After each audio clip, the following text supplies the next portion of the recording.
একদিন রোদেলা সকালে নদীর ধারে খেলছিল টুনটুন বানর। নদীর মধ্যে কুমির কাদু ব্যথায় কুঁকড়ে আছে।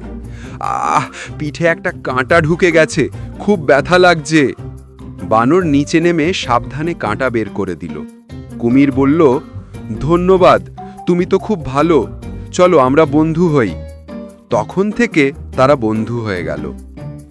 বিকেলে নদীর ধারে বানর ফল দিচ্ছে, কুমির মাছ দিচ্ছে, তারা হাসছে।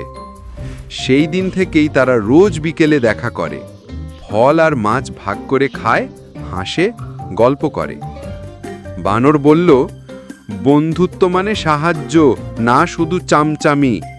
কুমির, হাহা, ঠিক বলেছ, বন্ধু মানেই একসাথে হাসি, একসাথে খুশি। আর হ্যাঁ, যদি এই ধরনের ভিডিও আপনার ভালো লাগে তাহলে চ্যানেলটি সাবস্ক্রাইব করুন।